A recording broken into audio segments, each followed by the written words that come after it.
Thursday, we heard that police scanner audio, an officer suggesting to change a digit on a report. Today, we hear from Detroit Police themselves. I'm Lauren Edwards in Detroit with all that they had to say. Dylan, you look good to me. Well, thank you. It's a great day to be alive. Malik Shabazz has been a longtime advocate for justice, helping family members who've lost a loved one to violence, and now he's facing his own trials and tribulations. His message from the hospital. I'm Hillary Golston. The story's next. Working for you. Fox 2 News at 5 starts now. First at 5, an update to a story that Fox 2 broke last night regarding a controversial scanner call. Police scanner audio suggesting an officer intentionally altered information in their report. Fox 2's Lauren Edwards joins us live outside DPD headquarters after hearing more from police about what happened. And Lauren, you talked to police today. Absolutely, Jessica and Roop, I can tell you that there was so much of an update and so much to tell you. And after reaching out to Detroit Police, we finally met at headquarters. We sat down. They explained so much. But first, let's take a listen to that controversial scanner call. Hey, Smith, you're doing the UD-10 for Fight's accident? Yes, sir. All right, when you enter her driver's license number in, just accidentally change one digit.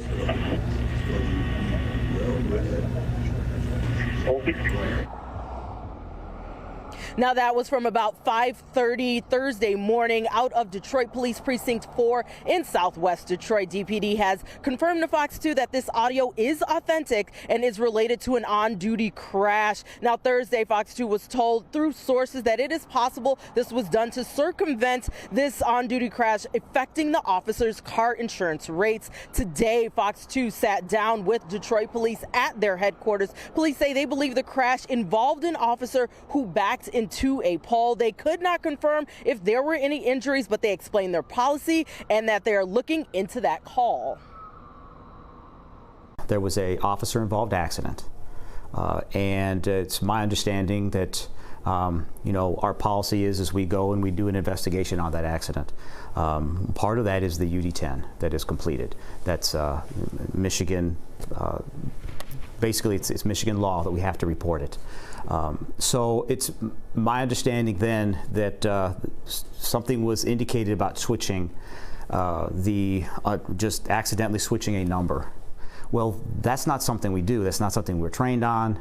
I mean, quite frankly, it's completely against our policy. It indicates in the UD-10 instructions that in order to make sure that if there is an accident while you're on duty, what you should put in the UD-10 so it does not harm your personal driving record. And that's clearly indicated in the instructions. So again, we have to ask why, because it's all in here. It's all expressly spelled out for someone completing a UD-10. I know right now we are launching an investigation on it because we are, quite frankly, concerned.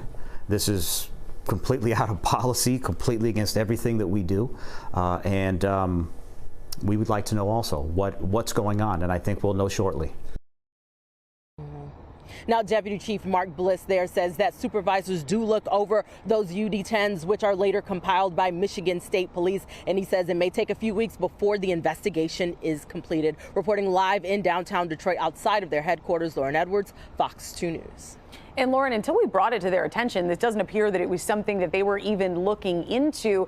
Not to jump to conclusions, but obviously this casts a shadow on possible other investigations and crash reports and that kind of thing. Did they talk about how far back in this supervisor's record they'll be looking?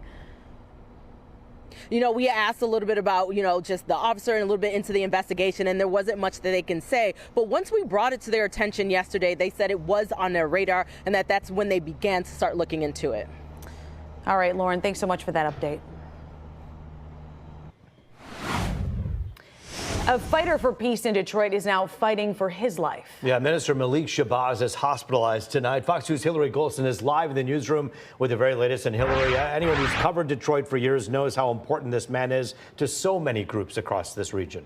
Yeah, and I think not just groups, but people who have been with the minister as he stood next to them as they look for justice. He has talked to many families throughout time, as you know, who don't know who killed their loved one or their loved one is missing. He's been fighting for these families on the street for decades. Now, what he's facing right now is what he describes as an incurable infection. And there's great concern that it might put him at risk for heart disease, possibly another heart attack or stroke or even death. And that's what he said. I mean, all of us have to think about our own mortality. And he said, I am facing death. Those are some very profound words. I want you to listen to a little bit of our conversation. What the prognosis is. I have 2 infections. One over here, blood infections. Hey, man, Mike. Hey, brother. Glad to see you, my friend. And we caught that moment that Mayor Mike Duggan came to visit Malik Shabazz in the hospital. There you see them embracing warmly. I had to ask the mayor, what kind of impact has Shabazz had over the course of time? Of course, we all know it, but the mayor had a very particular take on it. Take a listen. Sat in this hospital about a year ago when they told you you didn't think you were going to make it, and you defied all of the odds. You've demanded more from the citizens. You made the city better. Right. At times I demanded more from the mayor. More than once. Nothing wrong with that, right? Yeah. We have to hold officials accountable, right? No doubt. Justice Christ brought me back each time for his will to finish a specific mission, a mission of love and peace and power and prosperity. So you heard it there. He is on a mission. He's not going to stop the mission. Obviously, as a minister, what's at the center of his life is faith. So the Christian tradition informs a lot of what he believes, a lot of what he believes is possible. There he said that 3 times before this, his heart stopped and he was revived. And that's what he's leaning on now, that something can happen, a miracle can happen to him in the hospital despite this incurable bacterial infection. The prognosis, obviously, from the hospital team. He's ready to go home, ready to go back from Henry Ford Hospital and just, continue the fight. That is something he is absolutely committed to. Back to you guys. Yeah, Hillary, just a little bit more about the medical part of it, because so many people are shaking their heads going, why can't they do anything? But it's this inability to take in blood thinners, right? That's really causing an issue here, because not being able to take those blood thinners can then cause all kinds of other heart issues and a risk of stroke. There's some serious problems that he could be facing because of that. Yeah, and as I said at the outset there, absolutely not being able to take the blood thinners is a big part of the problem here. But you have to understand that when you have someone who has a very complicated medical history, he suffered that very severe heart attack back in 2023 and never fully recovered from that. You can easily be immunocompromised when you have a very complicated medical history, as Malik Shabazz does. So this is a complicated case. Of course, none of us are medical professionals, but he is thinking that not being able to have these blood thinners could be at the crux of it. But of course, there were other things going on here. And I think the most important thing that all of us can do is keep him in our thoughts and prayers. And I think keeping your spirits high can never be a bad thing. And as the mayor said there, so many times they thought this would be the end. Sure. And it hasn't. So Yeah. we're going to hang our hats on that. 100%. And let the hospital team do what they do, which is the medical part. Yeah, no, and Hillary, I think it's great that you were there today spending time with him and kind of informing him about how much he means to our region and certainly all the media here as well. Hillary Golston. He knows. He Yeah. knows. Thank you for that live report from their newsroom tonight. You bet. Now to this, a mother and her son facing second-degree murder charges connected to the death of 17-year-old London Thomas. Carla Pendergrass and 23-year-old Jalen both pled not guilty today. London Thomas had been dating Jalen just before she disappeared and was later found murdered. Her official cause of death, asphyxiation. Investigators now revealing a tip from a friend of Carla Pendergrass led to the discovery of Thomas's body, which was found inside a plastic bin. Pendergrass allegedly asked the friend to drop it off in Southfield. She was initially charged with lying to a peace officer, but that charge was dropped. The judge set her bond at $5 million. Her son Jalen was denied bond. Mother and son due back in court for another hearing next week. Oh, kind of cloudy out there today, but I'm looking towards the weekend. Oh, yeah. And the weekend, we're hoping for great weather. And then I know, Stephanie, you're talking about perhaps some rain in our 7-day forecast as well. For sure, yeah. So it does unfortunately arrive this weekend, but it is much needed rain here across the state and across southeast Michigan, too. Now, we have been seeing a lot of cloud cover, also some intermittent sunshine, too, in between. And this is kind of a good depiction of what we've seen today. You can see clouds, but also you see some sunshine, too. This is from our Detroit River or the Bayview Yacht Club camera looking at the Detroit River back to the city of Detroit right now. Temps have been in the 60s all day. It has felt really nice out there, mid 60s right now in the city.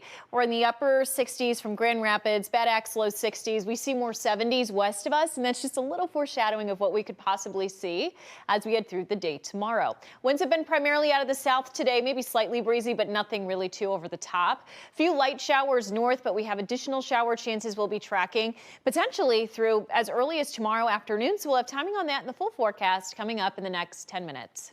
Over to you guys. All right, thank you. Both candidates for mayor on one stage, but this wasn't a debate. Detroit City Council President Mary Sheffield and Reverend Solomon Kinlock both going before the Chaldean Chamber today. I was the moderator for this event at the Soundboard at Motor City Casino. The candidates got to talk about many issues, among them their experience. Election day is November 4th.